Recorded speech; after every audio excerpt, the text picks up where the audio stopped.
Le PDG millionnaire se moquait de son employé, démodé, mais lorsqu'elle fit son apparition au gala, il resta bouche bée. La salle de conférence de Carter Enterprises était impeccable, moderne et remplie de certains des esprits les plus brillants du milieu des affaires. Les employés, tous vêtus de costumes impeccables, de robes de grands créateurs et de chaussures soigneusement cirées, semblaient former un tableau parfait, à l'exception d'une seule personne, Emma Brooks. Assise à l'extrémité de la longue table brillante, Emma portait un simple pull beige légèrement usé au bord, accompagné d'une jupe noire basique. Elle n'affichait ni label de luxe ni sac à main hors de prix. Et Nicholas Carter, le PDG de l'entreprise, l'avait bien remarqué. Il remarquait toujours ce genre de détails. Nicholas, installé en bout de table, dégageait une aura de puissance et de confiance. Ses yeux bleus perçants balayaient la salle tandis qu'il concluait la réunion, d'une voix à la fois douce et assurée. Et ceci conclut la séance stratégique du jour, annonça-t-il. Les employés hochèrent la tête, rassemblant leurs notes, déjà prêts à partir. Mais alors que la tension se dissipait, le regard de Nicholas se posa sur Emma et un sourire moqueur étira ses lèvres. « Avant de nous quitter, j'aimerais faire une petite remarque, dit-il d'un ton apparemment détendu, mais qui laissait transparaître une pique. La pièce se figea. Emma leva les yeux vers lui, à la fois calme et perplexe. Nicholas inclina légèrement la tête, la détaillant de haut en bas. « Nous sommes une entreprise qui valorise l'image et le professionnalisme, poursuivit-il, et pourtant, il semblerait que certains employés estiment qu'il n'est pas nécessaire de s'habiller pour réussir. » Quelques personnes échangèrent des regards inquiets. L'estomac d'Emma s'inua. Il parlait d'elle. Elle sentait le poids de tous les regards, le jugement silencieux de la pièce. Son expression demeura neutre, et elle entrelaça ses doigts. « Je n'étais pas au courant qu'être à la pointe de la mode était un critère de compétence, Monsieur Carter. » Nicholas laissa échapper un petit rire, grave et amusé. « Ce n'en est pas un. Mais la perception compte, Mademoiselle Brooks. Et si vous visez une promotion, vous devriez envisager de vous mettre davantage en valeur. » Les doigts d'Emma se crispèrent autour de son stylo. Elle mourait d'envie de lui répondre avec une répartie cinglante pour effacer ce sourire suffisant de son visage. Mais à la place, elle prit une inspiration, redressa les épaules et soutint son regard avec une détermination inébranlable. « Je prendrai note, dit-elle d'un ton égal. Puis elle rassembla ses affaires et quitta la pièce. Nicholas la suivit des yeux, son sourire toujours présent. Pourtant, il ne parvenait pas à chasser l'impression qu'il venait de la sous-estimer. Lorsqu'Emma arriva dans la salle de pause, toute la frustration accumulée jaillit. Elle se fichait de la mode. Elle avait gravi les échelons à la sueur de son front, accumulant les nuits blanches et les matinées très tôt au bureau. Et voilà que Nicholas Carter, un homme qui n'avait jamais connu la moindre difficulté dans sa vie, réduisait sa valeur à ses vêtements. C'en était révoltant. « Ça va ?» Emma se retourna et découvrit Mia, une collègue et l'une des rares personnes dans l'entreprise à ne pas jouer à ce jeu de politique interne. Emma poussa un soupir et se massa les tempes. Nicholas Carter est un arrogant insupportable. Voilà tout. Mia lui sourit. Apprends-moi quelque chose que j'ignore. Emma eut un petit rire malgré elle. Les yeux de Mia s'illuminèrent soudain, signe d'une idée. Tu viens au gala de la boîte le week-end prochain, n'est-ce pas? Emma hésita. J'avais pas vraiment l'intention d'y aller. Mia, est-ce fausse quoi? Or de question. Tu dois venir. Elle se pencha vers Emma, un air malicieux sur le visage. Pense Y. Une occasion de montrer à monsieur habille-toi pour réussir qu'il se trompe complètement. Lui prouver que tu n'as pas besoin de son approbation, mais que tu peux tout de même lui clouer le bec. Emma y réfléchit. Elle ne cherchait pas à impressionner Nicholas. Mais elle voulait qu'il se souvienne qu'elle était tout aussi compétente, tout aussi digne, peu importe ce qu'elle portait. D'accord, finit-elle par dire. Allons-y. Le gala annuel de Carter Enterprises était un événement grandiose. Il se tenait dans une salle de bal somptueuse, ornée de lustres étincelants, tels des diamants. L'élite new-yorkaise, des dirigeants influents, des célébrités et des mondains s'y pressaient. Nicholas Carter arriva, vêtu d'un smoking noir sur mesure, toujours auréolé de sa confiance habituelle. Il salua des investisseurs, engagea des conversations courtoises, mais son esprit était ailleurs. Depuis la réunion de la semaine passée, il se surprenait à penser à Emma Brooks. Pourquoi? Parce qu'elle lui avait tenu tête. Elle n'avait pas scié, n'avait pas baissé les yeux. Et c'était plutôt rare. Cela dit, il était persuadé qu'elle ne mettrait pas les pieds à ce genre d'événement. Elle avait probablement décidé de l'ignorer, jusqu'à ce qu'elle fasse son entrée et que la salle tout entière se taise. Nicolas se retourna instinctivement et se figea. Emma Brox, cette femme qu'il avait méprisée quelques jours plus tôt pour son manque de style, était éblouissante. Elle portait une robe vert émeraude qui épousait gracieusement ses courbes, sa chevelure retombait en vagues élégantes, et son maquillage discret mettait en valeur l'éclat de son regard. Elle ne cherchait pas à paraître luxueuse. Elle l'était, tout simplement. Nicolas ne pouvait détourner les yeux. Cette même femme qui l'avait moqué, maintenant, captait tous les regards de la pièce. Emma avançait d'un pas assuré, dégageant une force tranquille à chaque mouvement. Et pour la première fois, Nicolas Carter resta sans voix. Nicolas Carter avait toujours été un homme qui contrôlait tout.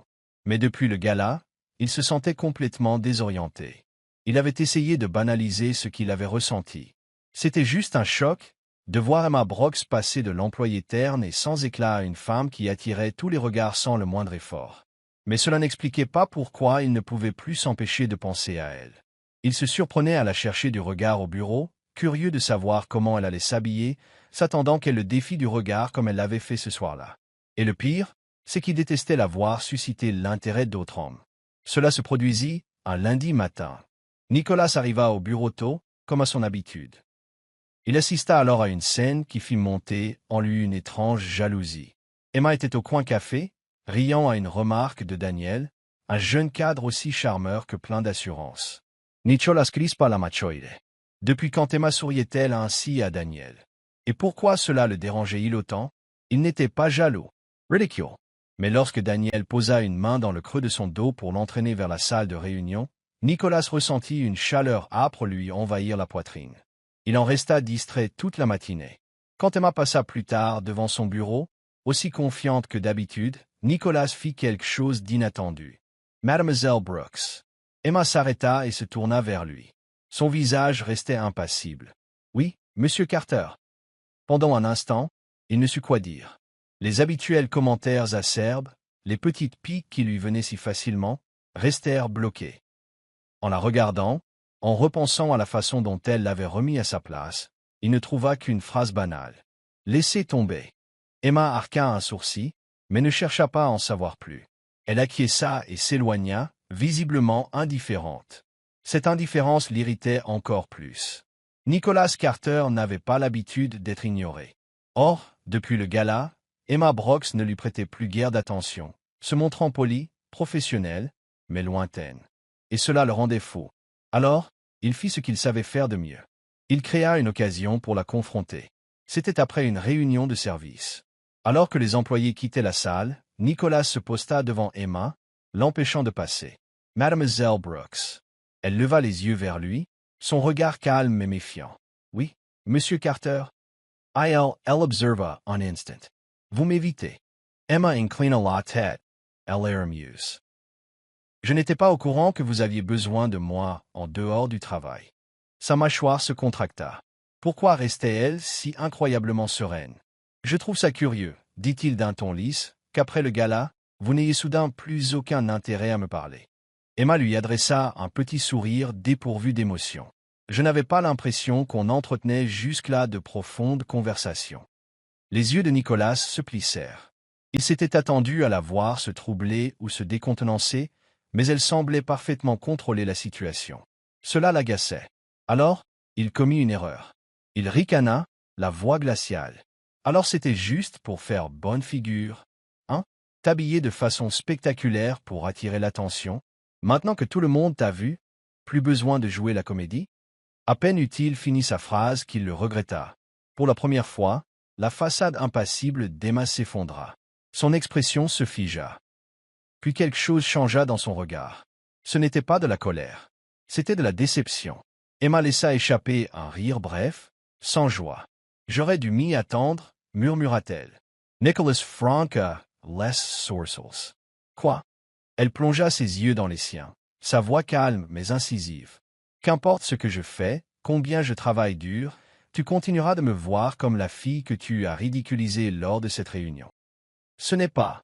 Je n'ai pas besoin de ton approbation, Monsieur Carter, et encore moins de ton opinion sur qui je suis. Sans un mot de plus, elle le contourna et s'éloigna. Nicolas resta figé, incapable de réagir. Pour la première fois de sa vie, il ne savait pas comment réparer ce qu'il venait de briser. Nicolas Carter était un homme de rituel. Il aimait l'ordre, le contrôle, la prévisibilité. Mais depuis cette discussion avec Emma, celle où elle l'avait regardé avec une déception glaciale avant de partir, il ne se sentait plus maître de rien. Au début, il s'était persuadé que tout cela n'avait pas d'importance. Qu'elle n'avait pas d'importance. Puis il se mit à remarquer des détails. Non pas seulement sa confiance qui ne vacillait jamais ou la manière dont elle gardait la tête haute quoi qu'il arrive, mais tout ce qui la définissait vraiment. Il découvrit, par exemple, qu'elle arrivait la première au bureau et en repartait la dernière. Qu'elle résolvait les problèmes sans attendre, souvent avant qu'ils ne lui parviennent.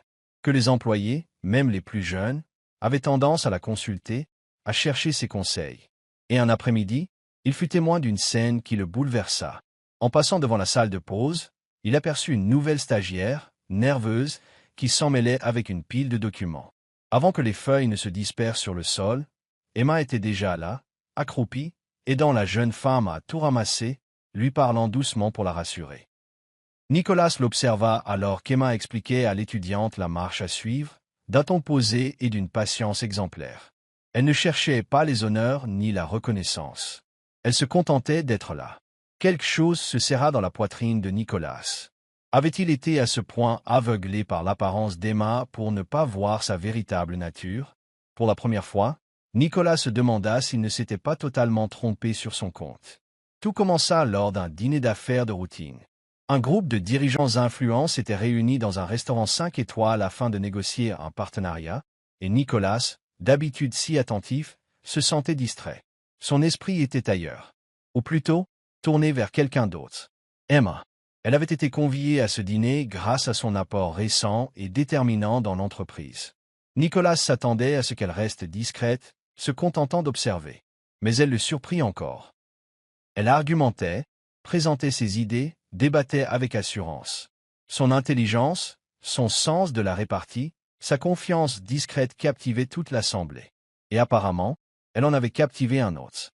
En face, un partenaire commercial, un certain Victor Blackwell, très élégant et charmeur, ne la quittait pas des yeux. Nicolas le remarqua immédiatement. La façon dont Victor se penchait vers elle, dont son regard la dévorait. Et ce fut la goutte d'eau lorsqu'il leva son verre vers Emma. « Mademoiselle Brox, permettez-moi de dire que vous êtes vraiment impressionnante. Que diriez-vous d'un dîner en tête-à-tête » Toute la table se tut.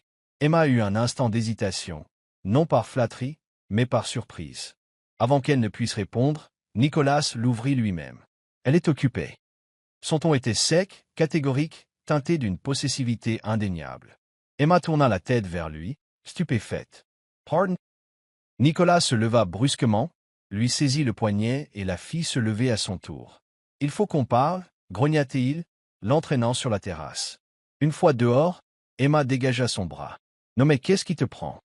Nicolas passa une main dans ses cheveux, visiblement agité. « Tu crois que tu peux aller dîner avec n'importe qui ?» Emma croisa les bras, un sourire moqueur aux lèvres. « Sérieusement, tu penses pouvoir me dire avec qui je sors ou pas ?» Sans me croire, S.E. contracta. Je dis juste que Blackwell ne s'intéresse pas à tes compétences professionnelles, et tu le sais très bien. Elle haussa un sourcil. Et pourquoi ça te préoccupe?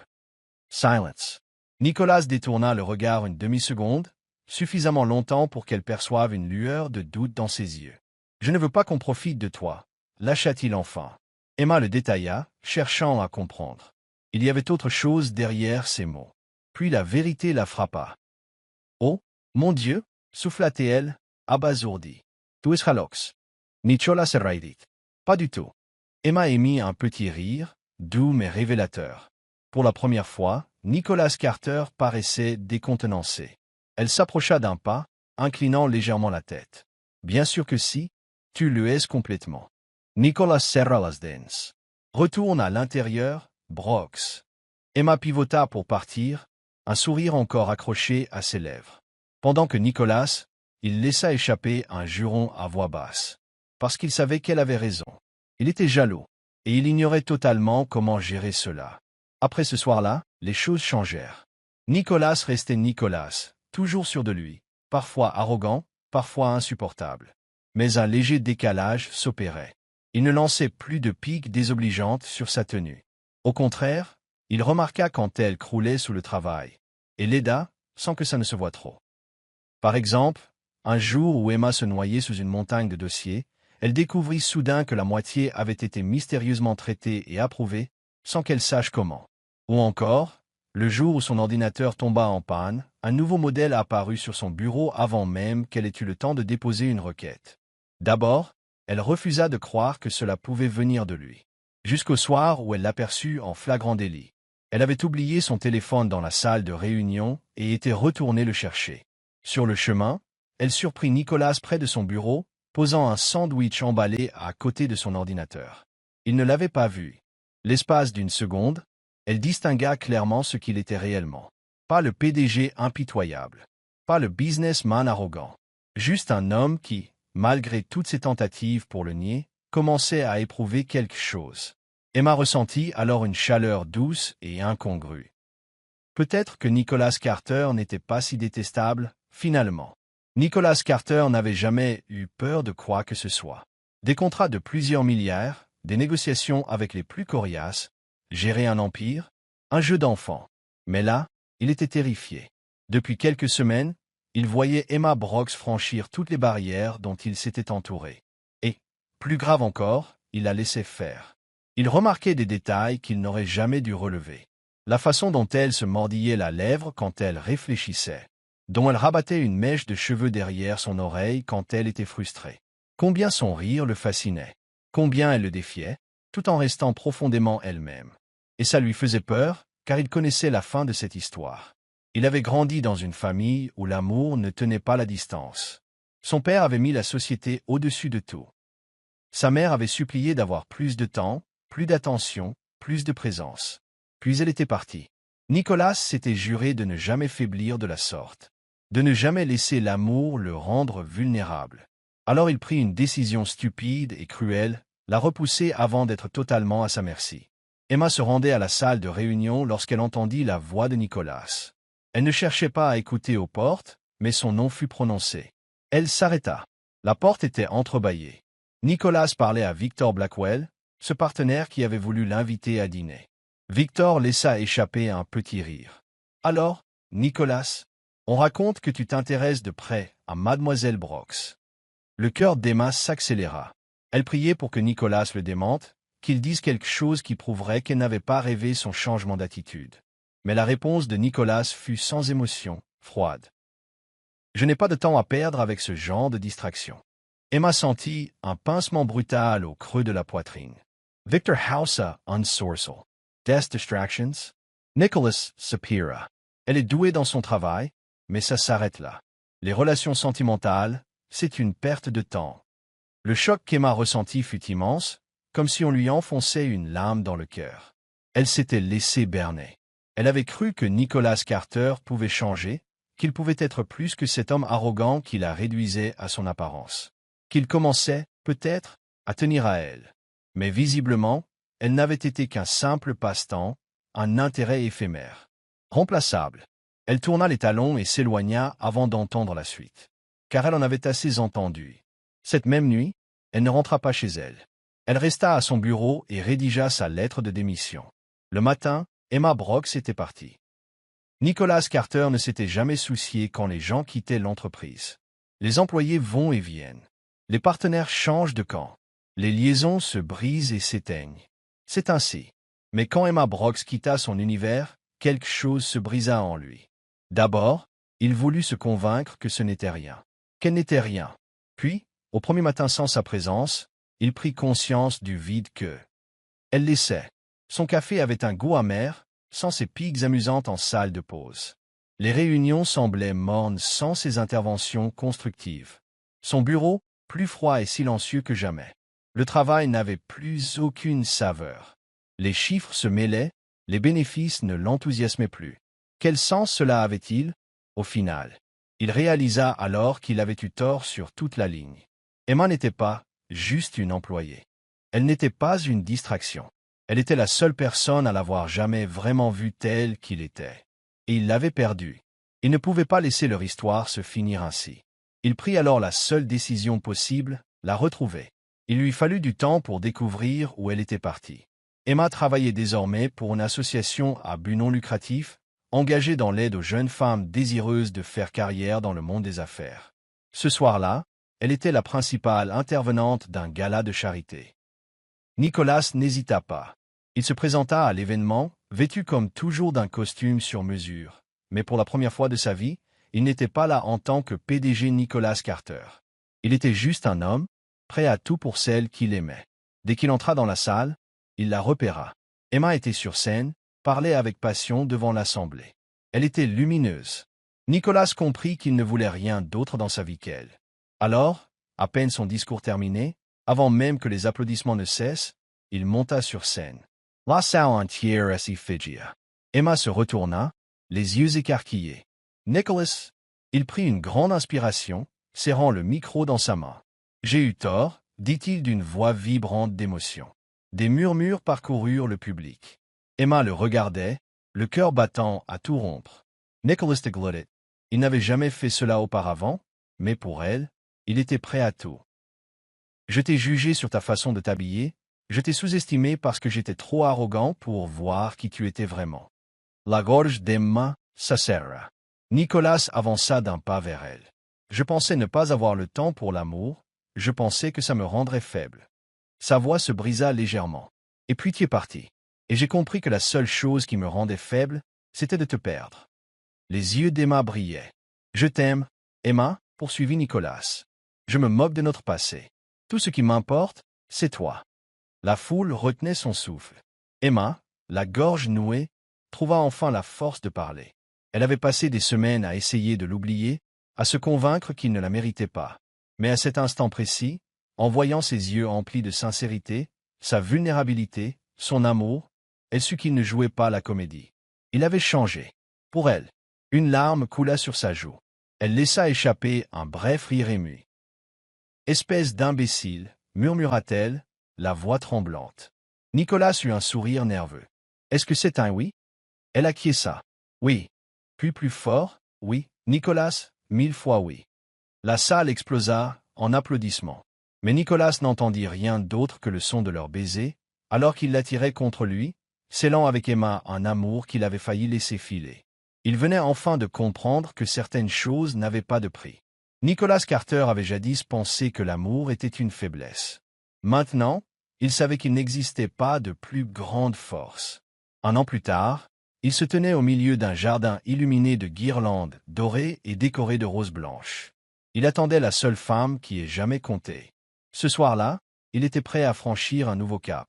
Il avait passé cette dernière année à gagner sa confiance, à prouver son amour, pas seulement par des mots, mais par des actes. Emma apparut dans le jardin, l'air surpris. « Nicolas, qu'est-ce que tout cela signifie ?» demanda-t-elle en découvrant le sentier de bougies, la petite table dressée pour deux, les lumières féeriques. Il lui sourit, lui prenant la main. « Juste un petit dîner, » dit-il, la guidant vers la table. Elle le dévisagea, amusée. Nicolas Carter ne fait jamais rien en petit. Il rit doucement, mais son regard trahissait une certaine nervosité. Ils mangèrent, discutèrent, rirent, mais Nicolas était incapable de se concentrer. Parce qu'ils s'apprêtaient à changer leur vie à tous les deux. Lorsque la nuit tomba, il se leva finalement et sortit une petite boîte de velours de sa poche. Le souffle d'Emma s'y suspendait. Nicolas mit un genou à terre et ouvrit l'écran, révélant une bague ornée d'un diamant à la fois sobre et élégant, à son image. « Emma Brooks » commença-t-il d'une voix profondément émue, « j'ai longtemps cru que l'amour était une gêne, un obstacle à mes ambitions. Mais tu es entré dans ma vie, et plus rien n'avait de sens sans toi. » Les yeux d'Emma se remplirent de larmes. « Tu m'as changé » continua Nicolas. « Tu m'as rendu meilleur. Et aujourd'hui, je ne conçois plus un seul jour sans toi. » Un léger sanglot s'échappa de ses lèvres. « Alors, Emma, est-ce que tu veux m'épouser ?» Le silence dura une fraction de seconde. Puis Emma éclata en sanglots, un rire mêlé de joie et de larmes. « Oui, » murmura-t-elle. « Oui, Nicolas, 1000 fois oui. » Il laissa échapper un souffle de soulagement, lui passa la bague au doigt et l'attira contre lui pour l'embrasser avec toute la sincérité dont il était capable. En cet instant, Il sut qu'il avait trouvé ce que l'argent ne pourrait jamais acheter, l'amour, le vrai, pour toujours. 1 an plus tard, leur mariage fut un rêve éveillé.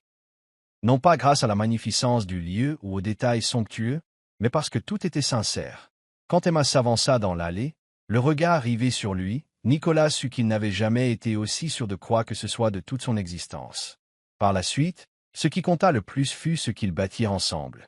Avec la passion d'Emma et les moyens de Nicolas, ils fondèrent la Brox Carter Initiative, un programme dédié à soutenir les jeunes femmes souhaitant se lancer dans le monde des affaires, leur offrant un mentorat et des opportunités qu'Emma avait elle-même dû autrefois conquérir avec tant d'efforts.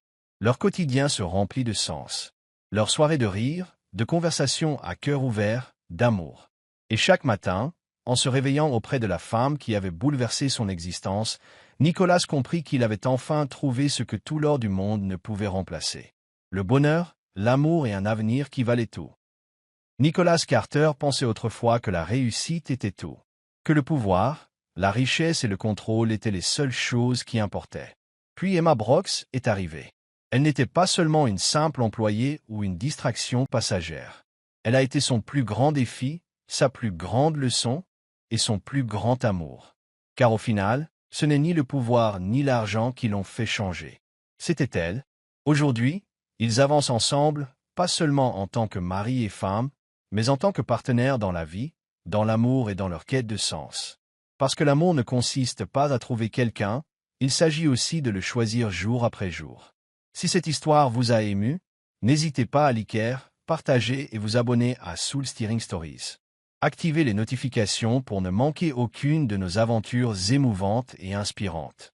Parfois, les histoires les plus inattendues mènent aux plus belles histoires d'amour. Car l'amour a le pouvoir de tout changer, à condition d'avoir le courage de s'y abandonner.